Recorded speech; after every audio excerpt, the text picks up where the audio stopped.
It's the first Friday of the month, which means that it's time for the next episode of Finally Friday, bringing you insights and discussions from around the world, focusing on experimental archaeology, ancient technology, archaeological open-air museums, and interpretation. Hello and welcome to Finally Friday. My name is Jess Shaw and today I'm joined by two specialists from our EXARC community focusing on the history of soap and how it came to be. Sally Pointer is an archaeologist and freelance heritage educator with a background in museum education and teaching traditional skills. She has recently completed an MSc in experimental archaeology at the University of Exeter, where she is now an honorary associate research fellow. Her research interests are diverse and she is currently working on projects that explore early textile tools and bast fibres in prehistory. She has an ongoing interest in the development of cosmetics, perfumes and soaps across time and is also working on a book project to explore the history and archaeology of soap. She regularly teaches workshops on ancient skills and traditional crafts and can often be found doing costumed interpretation and audience engagement at heritage sites. She also uses social media and YouTube to share projects and tutorials on a wide range of topics. The origins of soap have been clouded in myth and misinformation for a long time, and a major project within her MSc, and currently being prepared for publication, explores the probable scenarios in which true soap was first observed in the ancient world. Dr. Sara Robb began making honey soaps and beeswax creams after leaving academic research in 2003. Formulating for nearly 20 years, Sara's recipes are available in books, Dr. Sara's Honey Potions, Beauty and the Bees, Making and Selling Cosmetics, Honeycomb Cleansing Cream, and numerous journal articles, British Beekeeping Journal, Beecraft, BBKA News, Bees for Development Journal. Dr. Robb has a keen interest in teaching others to formulate cosmetics, running workshops at the British Beekeepers Association Spring Convention and the National Honey Show, and helping small producers by providing cosmetic product safety reports. Dr. Sara Robb is a VUB certified safety assessor, member of the Society for Cosmetic Scientists and the Cosmetic, Toiletry and Perfumery Association. Thank you for joining me, and I'm really looking forward to this episode. So, to start off, how do you define soap? Oh, soap. What is soap? That's really an interesting question, and I think we can divide that maybe into two areas. We can think of soap as a molecule, and we can also think of soap as a cosmetic product or a product that can be used in other areas to clean. In both cases, the chemistry for making soap is the same. If you imagine that you have your fats or oils, there are certain molecules in those that are called triglycerides, and soap is made by reacting an alkali with these molecules. To give you a more visual kind of idea of what's happening when you make soap, if you imagine that your oil or fat is an ocean and swimming around in that there are all these little jellyfish, and so the domed shape, the body of the jellyfish, is actually a molecule of glycerin. The jellyfish also has 3 tentacles hanging down, and these 3 tentacles are the fatty acids, and those are actually what become soap when we have the chemical reaction saponification. So I often call the hydroxide a pair of scissors that would come and cut the molecule. But in our analogy, let's imagine that we have some sharks swimming in our ocean and that these are the alkali.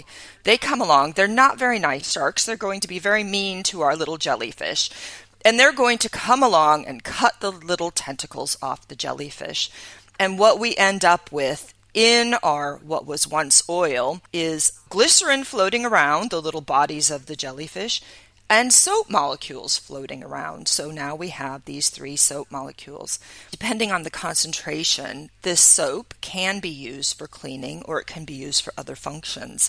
So when we think of a bar of soap, it is primarily made up of these soap molecules and glycerin. However, soap used for other reasons might be less concentrated. And I think we may talk more about that later. Fantastic. I really love that description. That's a really nice analogy. So we take it for granted, but why might experimental archaeology find soap interesting? Soap is one of those areas that we take so much for granted today.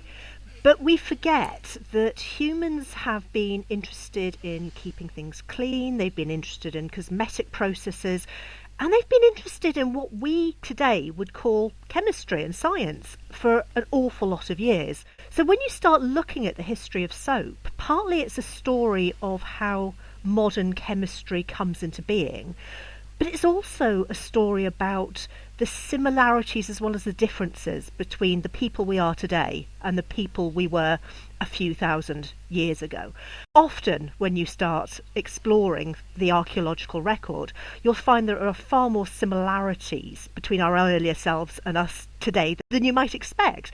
And one of those things is that we like clean clothes, we like clean bodies, we like to think that we're looking attractive. And some of the cosmetic preparations that we very much use every day today can be traced back a hugely long time. However, even though we know that there are those similarities, finding out exactly what happens when is a bit more of a detective story, and experimental archaeology can really help us fill in the gaps between what has been recorded in the documentary record and what we can excavate in the physical archaeological record. Fantastic, and so true. I really love the commonalities. To follow on that, I think you can also, just as Sally said, if you look at experimental archaeology and science, and you look at formulation of both cosmetics and pharmaceuticals throughout history, you will find, if you look back to the Ebers Papyrus, you will see the formulations in that and the ingredients in that are very similar to the things through history, the same ingredients making the same types of products that are to clean or to adorn. So this whole process really is a scientific journey, exploring through time what's been happening and becoming more competent at making these things as we learn more about all of the ingredients and the molecules. One of the things that you find when we start looking at soap throughout time is that our modern understanding of what happens in the past is very clouded by myth, misinformation, just stories getting confused as the years go by. One of the things I've had a lot of fun with recently is trying to explore some of the stories that people have conjured up to explain where soap probably came from. The really fun thing is we can prove that almost all of these are completely wrong. One of the things I have always read as a soap maker when I started making soap was this idea of there being some kind of animal or human sacrifice, and then the fats of the human or the animal getting mixed in some water that happened to be by a fire, and now you've got this bubbly stream that we can wash our clothes in, for instance. I'm sure Sally can comment on that. I think that seems to be a really prevalent myth about the origins of soap.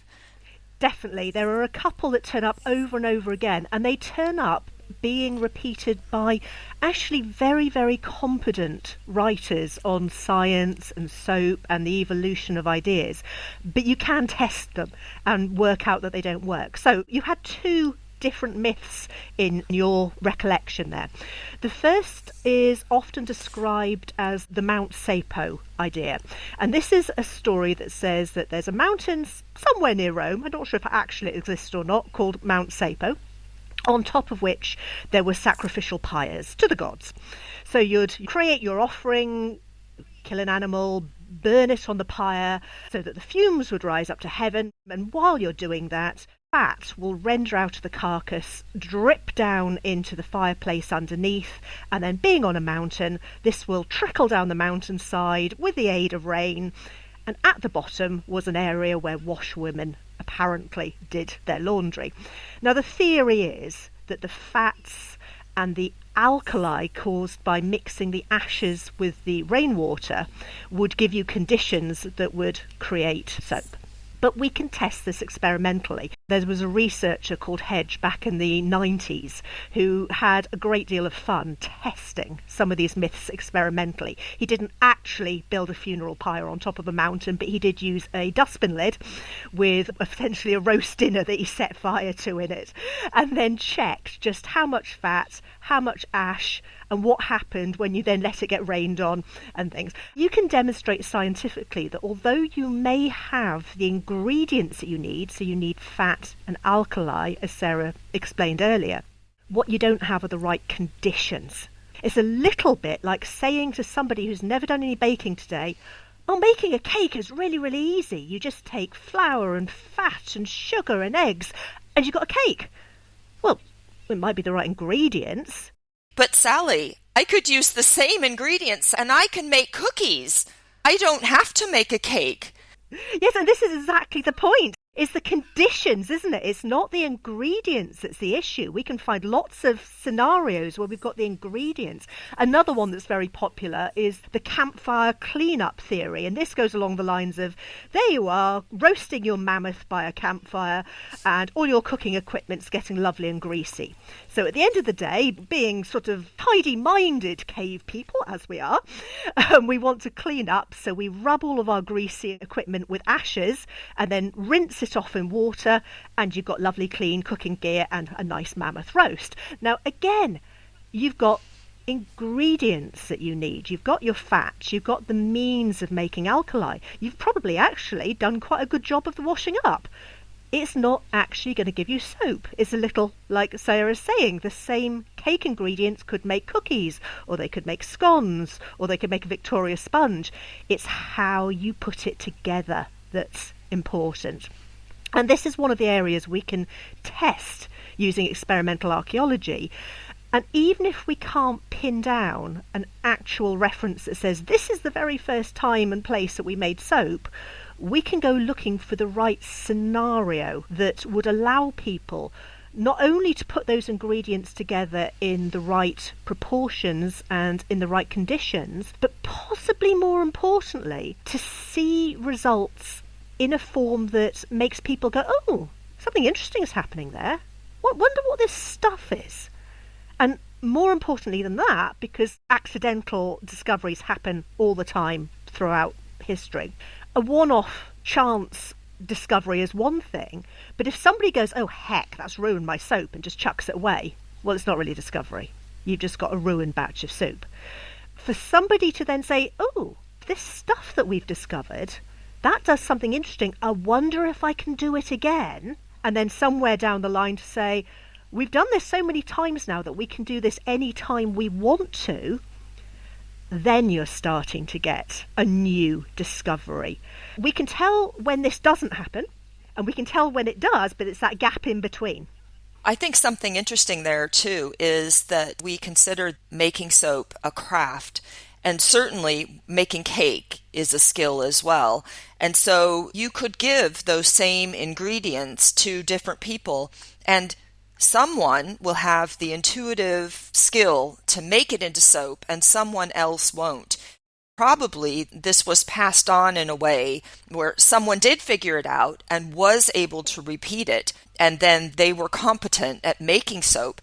But what's interesting is if you look at old recipes or if you look at old texts, they may list ingredients that could be combined to make soap.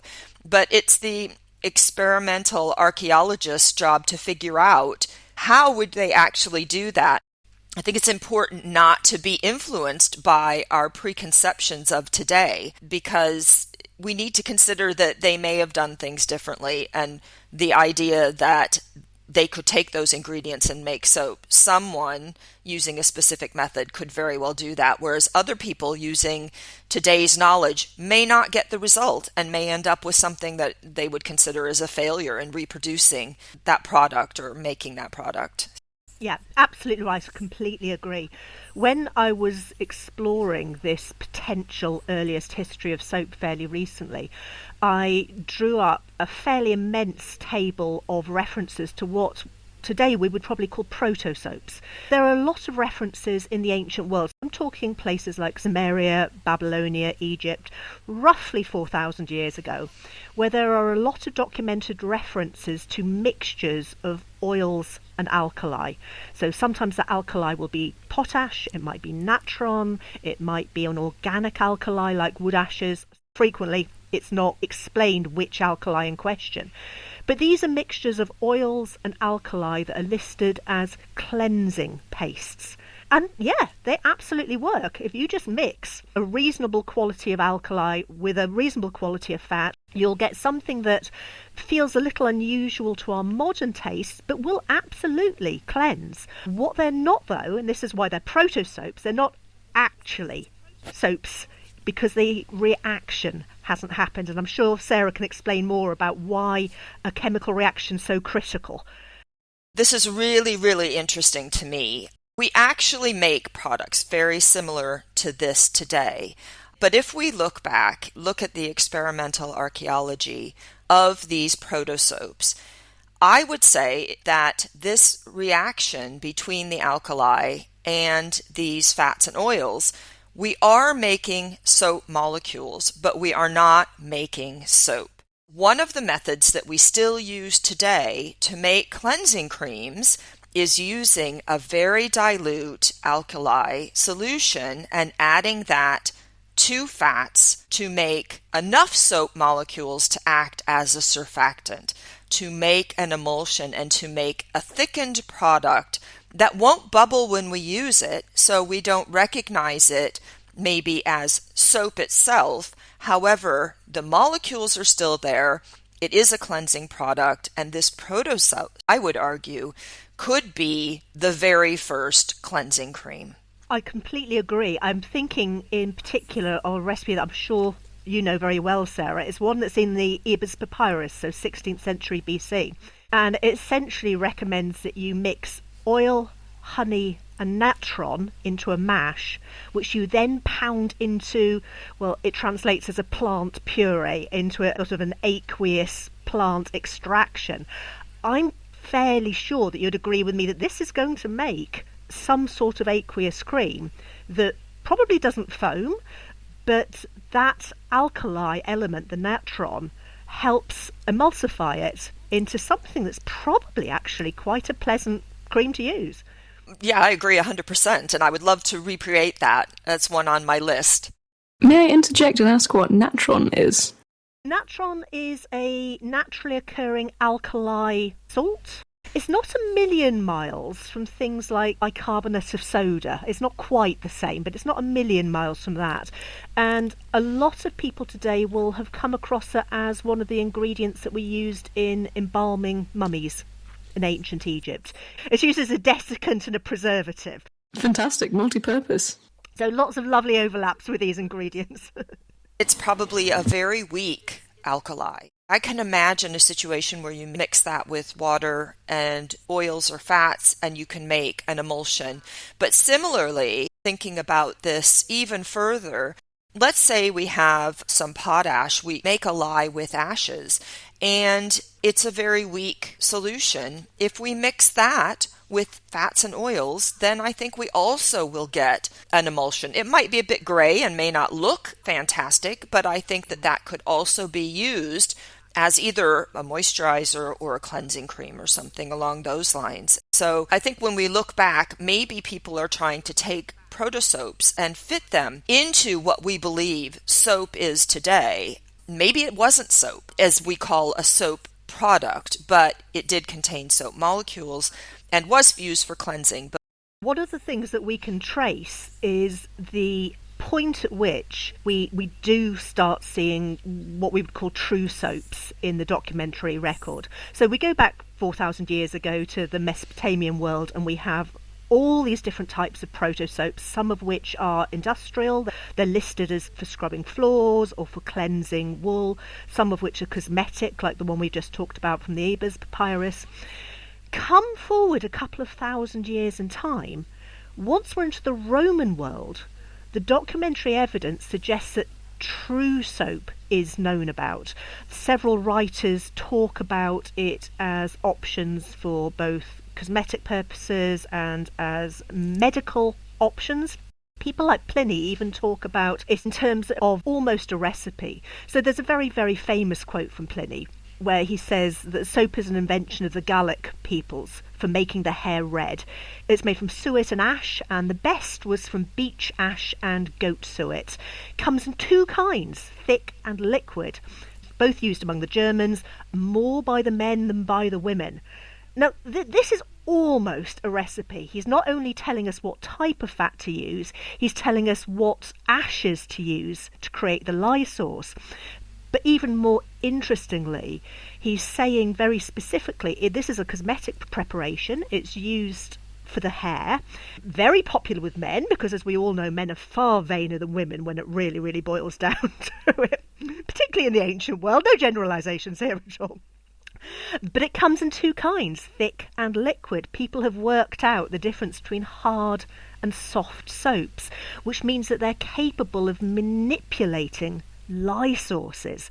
So somewhere in that 2,000 years, something happens. Something that's really interesting to me about what you just mentioned, Sally, is soap as a pharmaceutical. And this is a really important part of soap's history.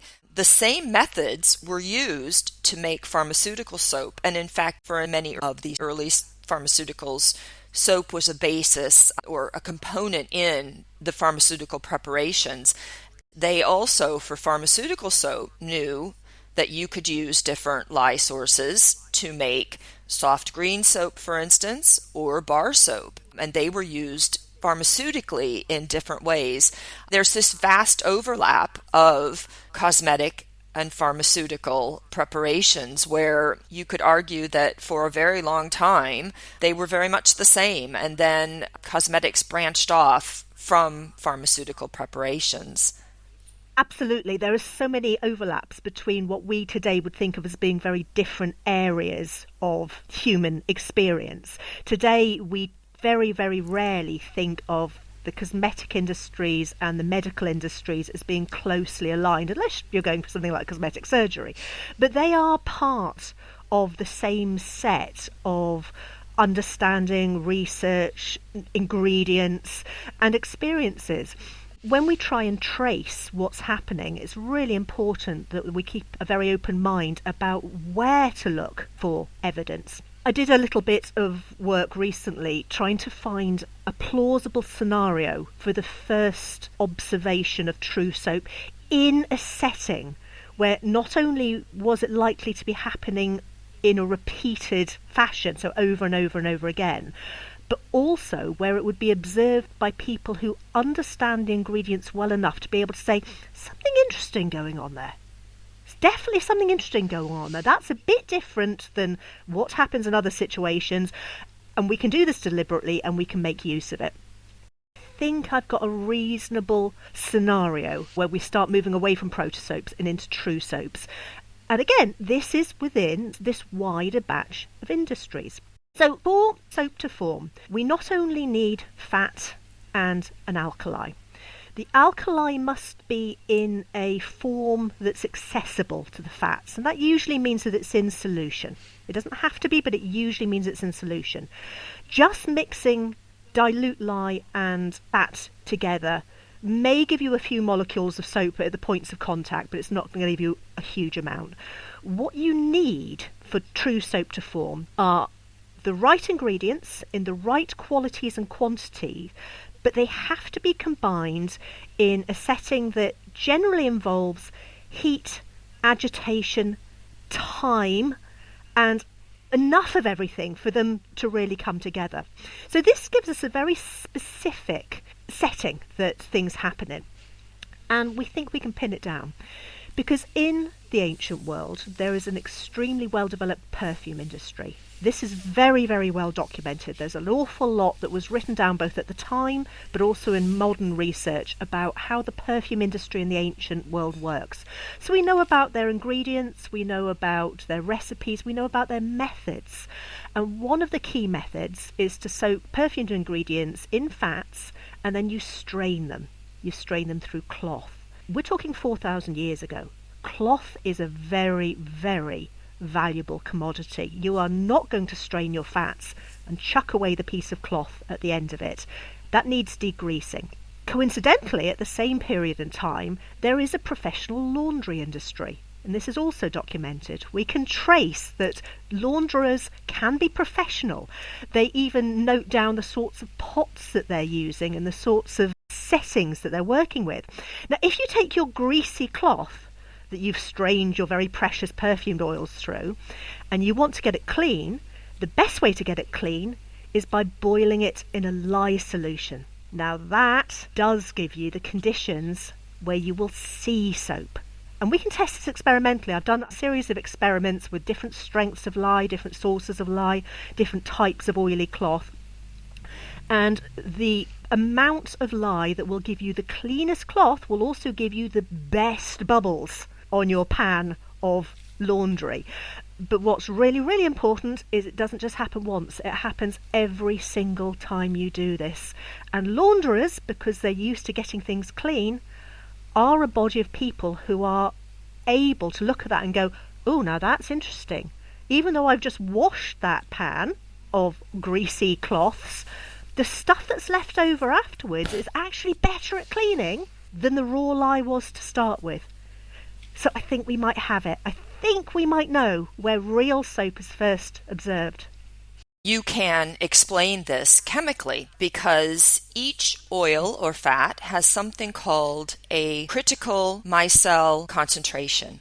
We have talked about how if we have a little bit of lye, we end up with a few soap molecules. Those few soap molecules do not form what's called a micelle. And what a micelle is the little soap molecules forming a little circle. And that little circle, or micelle, is what is necessary for soap to bubble and for soap to clean.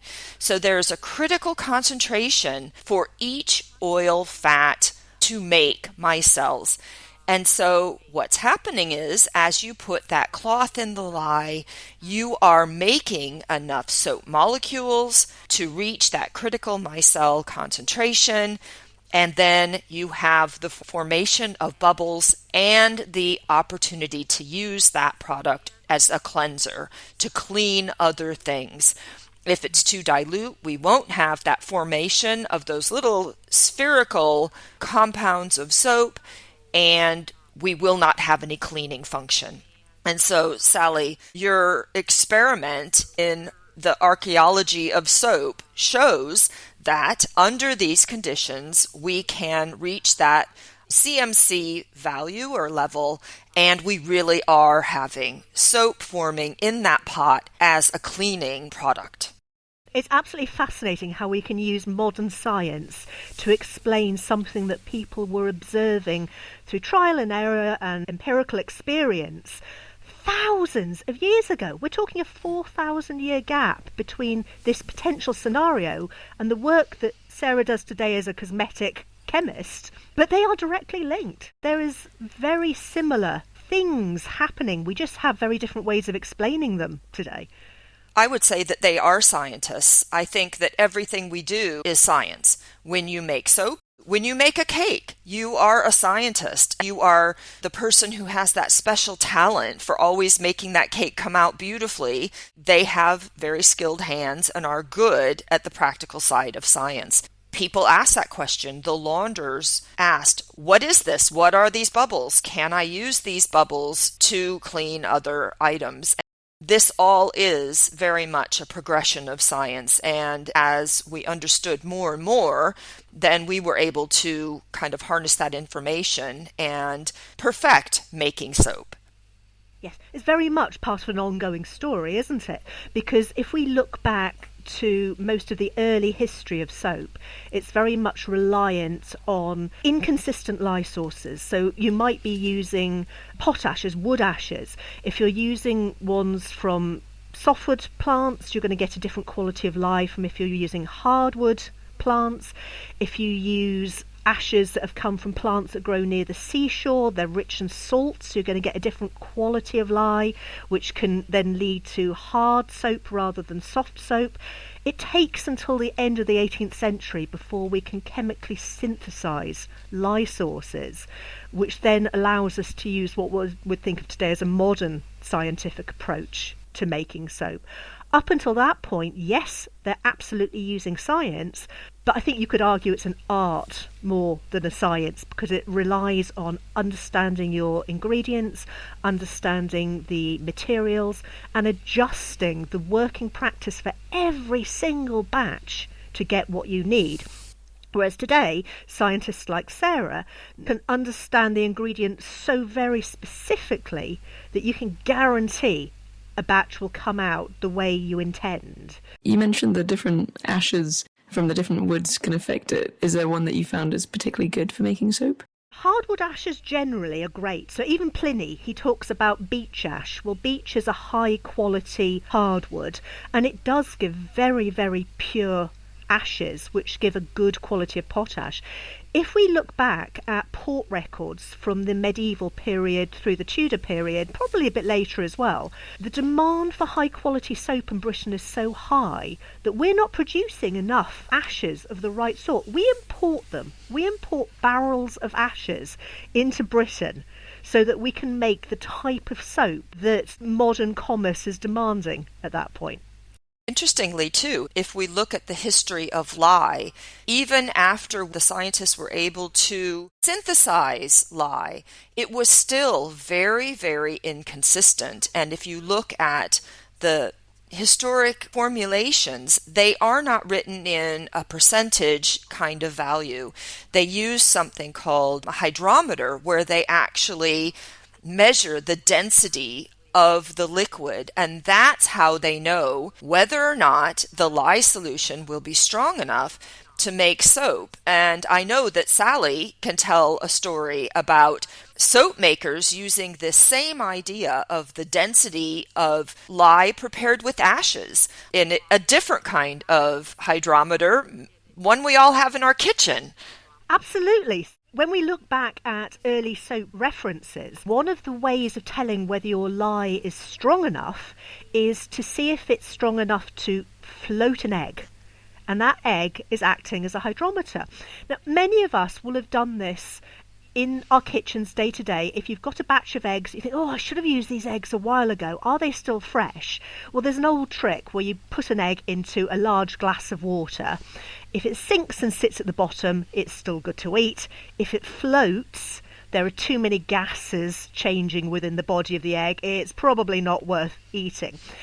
Lye has a different ability to float an egg. So if you can float an egg so that a patch about the size of what we today think of as being a small coin, a 10p piece perhaps, shows on the surface, your lye was strong enough to make soap with. The other way to check is to see if it will dissolve a feather. Now, the fact that it dissolves a feather tells you how careful you need to be in your day-to-day working practice, because if it will dissolve a feather, it's doing some quite unpleasant things to your skin. But having said that, one of the classic ways that the old soap makers check on the progress of a batch of soap is to taste it. Which sounds horrendous, doesn't it? It sounds like the most terrible thing you can do, but you do it incredibly carefully. You take the most minute speck on the tip of a finger and you just touch it to your tongue. And if you've ever used your tongue to taste food while you're cooking, you can tell the difference between salt and sour and spicy incredibly accurately. And your tongue can judge relative alkalinity. But you've got to be careful, because otherwise you end up burning the tip of your tongue, which is no fun. I'm guessing you don't do this in your practice, Sarah. Well, actually, I have to admit that I have done this because I have read these stories and it actually works. If you very, very carefully just take the tip of your tongue and touch soap, if the soap is neutral, there won't be kind of this, it's called a zap test is what I think. I remember it being called. You won't feel that zap. But to put it into context, it is somewhat dangerous, but we also would put a lemon to our tongue. So a lemon, rather than being an alkali, it would be acid. We would do that and we can feel that zap as well. I wouldn't recommend it. Certainly soap also tastes very bad. That's why old mothers used to say that they would rinse out their children's mouths with soap. It's an unpleasant experience. But certainly you can feel that zap. But if it is still alkali and if it's neutral or closer to neutral, because it never really is neutral, then you won't feel that zap. I love that, thank you. You've both been talking a lot about hard and soft soaps. What's the difference between them? Okay, I'll do the chemistry first. So the difference between a soft soap and a hard soap is actually the metal that is in the soap. So if we use potassium hydroxide, we get a potassium soap. Potassium soaps tend to be softer. They tend to absorb more water. If we use sodium hydroxide, we will have a sodium soap. And those soaps tend to be more firm and also do not absorb as much water, and they tend to actually lose water, which is why when we make sodium soaps, many people cure their soap. They are trying to get rid of this water, whereas that doesn't happen with potassium. But interestingly, when we're talking about using ashes and things, other metals in the ashes will also form soap. So we can look at some historical publications from scientists, and they will have done experiments looking at magnesium, calcium, even lead soaps. All of these metals can form soaps. But when we think about hard and soft soaps and soap in general, we really tend to think about sodium and potassium soaps. Potassium soaps are soft, sodium soaps are hard. In craft practice, historical craft practice, the way that generally translates is that if you take wood ashes from inland trees, so the sorts of things that you might get out of a domestic fireplace at home, you are likely to end up with a potash lye. If you use plants that have been exposed to salts on the seashore, so that might be things like glassworts, but it might also be things like seaweed, you're going to end up with salt in the mixture, and that is pushing you towards a sodium lye. People worked out that salt was this magic ingredient very early on. I would argue that it's highly likely that that quote from Pliny about hard and soft soap suggests that that has been worked out by that point. And it can be achieved as simply as making a big batch of potash lye soap, so from ordinary hardwood ashes, and then putting in brine or salt in the second stage of cooking. That will change the nature of the soap completely. The result will be something that's solid and you can cut. And actually, that's exactly the method that the scientists in these historic publications that I'm referring to prepared the other metal soaps. It's very difficult to make, for instance, a calcium soap or a lead soap, but you can swap out the metals by making, for instance, a potassium soap and then putting in a salt that has calcium or has magnesium or has lead. This knowledge can be seen in craft as well as scientific studies. It used to be believed that the chemical reaction was going to continue for a very considerable amount of time after getting your soap to nominally done. And I think that is very much a hangover from the days where you could get it very, very nearly there in the pan, but then time would just let it finish up as well as the evaporation. Using the methods that Sarah's working with today, so much of that can be bypassed to the point where, Sarah, I think you often teach people how to make soaps that can be used the very same day that you make them. Yes, that's right. I want to pick up on one thing that Sally just said. People did think that saponification reaction or the chemical reaction between the hydroxide and the fats and oils continued during the curing process. But now we know that for the most part, that is nearly completely finished, and that the curing really is just this evaporating of excess water in order to make the soap hard. The method that I teach I call same-day soap, and it simply is reducing the amount of water so that we do not have to wait for all that water to evaporate.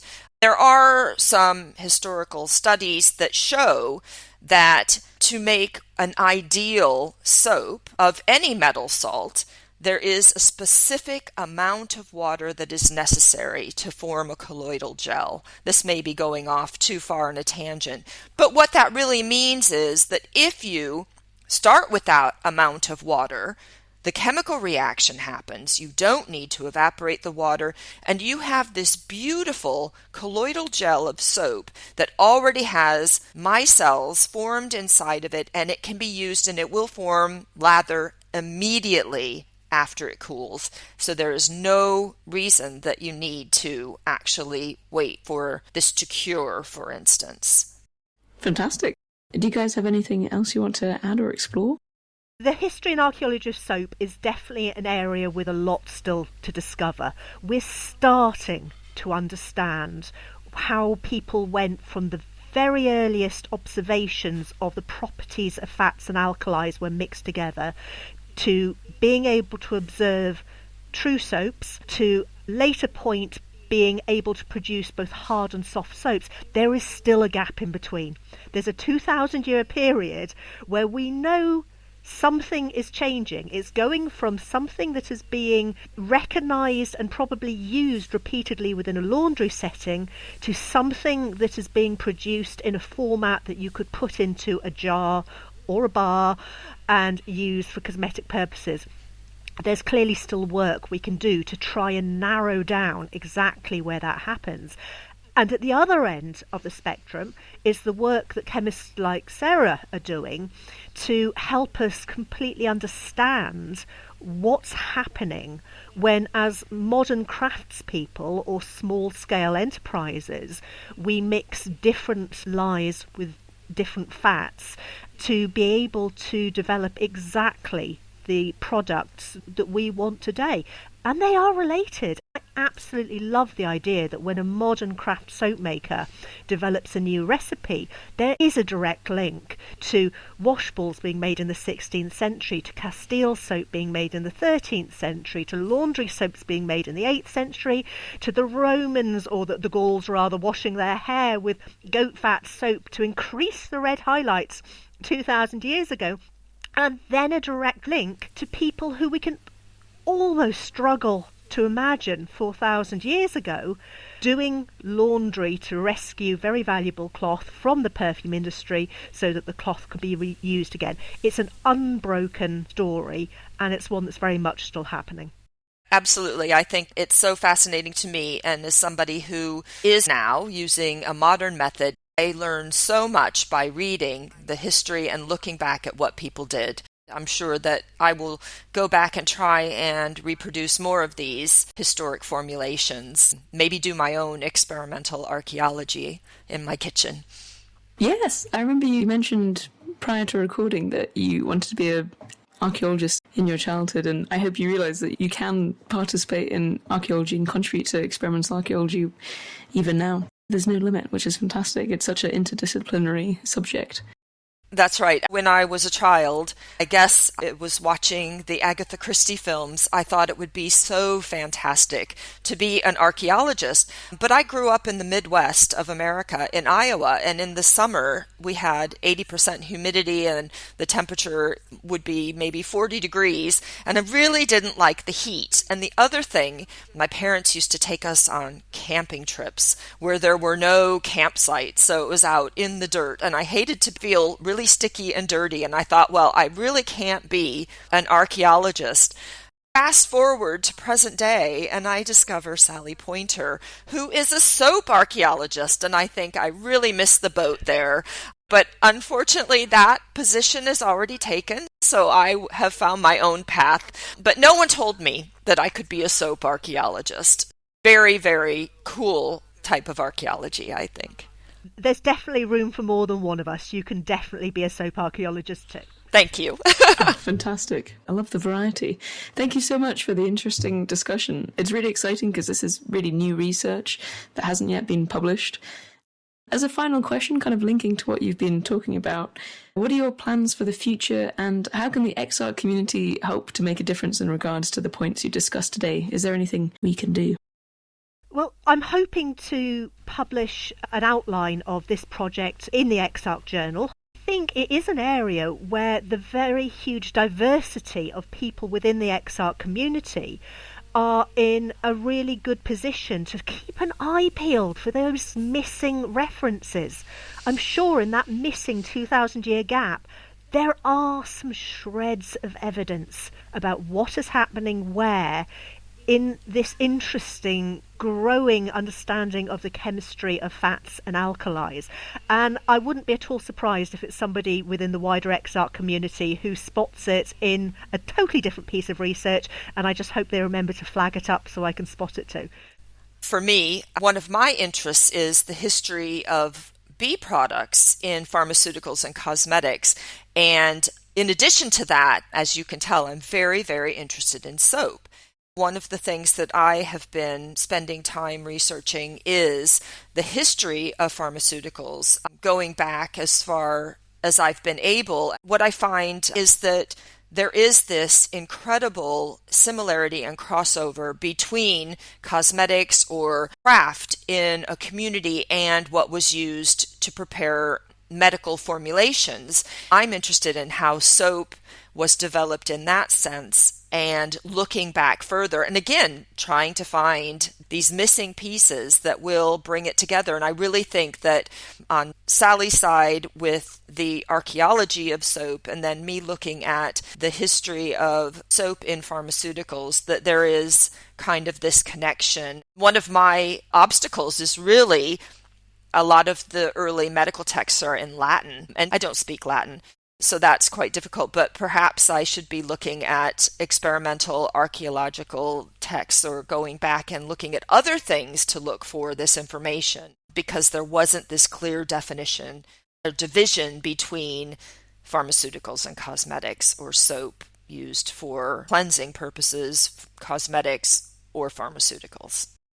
Fantastic. Well, thank you very much, Sally and Sarah, for joining us today and sharing your experience and expertise. I know I certainly learned a lot, and I'm sure our listeners did too. So thank you. And thank you to everyone else for listening to this episode of Finally Friday by EXARC. If you would like to become more involved with EXARC, why not become a member? Alternatively, you can make a small PayPal donation through the website to help support EXARC in its endeavours. Join us next month for another episode of Finally Friday and learn more all about the world of experimental archaeology, ancient technology, archaeological open-air museums and interpretation. Don't forget to follow the show through exarc.net and our associated social media channels. See you soon!